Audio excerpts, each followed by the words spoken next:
समझिए कि शॉक है क्या।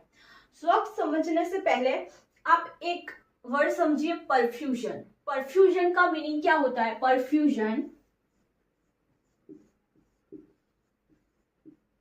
ओके, परफ्यूजन, परफ्यूजन का मीनिंग क्या होता है कि जब हमारी बॉडी में सेल है, ओके, टिश्यू है, टिश्यू के अंदर सेल है, ऑर्गन बन रहा है ना। ऑर्गन कैसे बनता है आपको पता है? बहुत सारी सिस्टम आई हुई है और बहुत सारे ऑर्गन मिलके उस सिस्टम के अंदर आते हैं। तो पहले क्या आता है? सिस्टम। सिस्टम बनता है कैसे?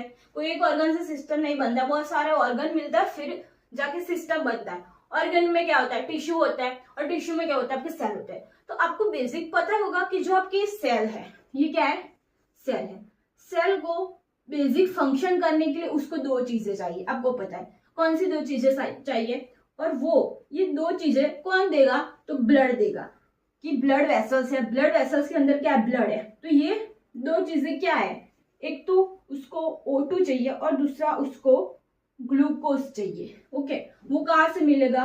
O2 और ग्लूकोज को ये ब्लड कैपिलरी में से मिलेगा, ब्लड वेसल्स में से मिलेगा। ओके, और ये दोनों कहाँ से आएंगे? ये दोनों जो आगे सिस्टम है, रेस्पिरेटरी सिस्टम और ये डाइजेस्टिव सिस्टम, वहां से मिल रहे होंगे।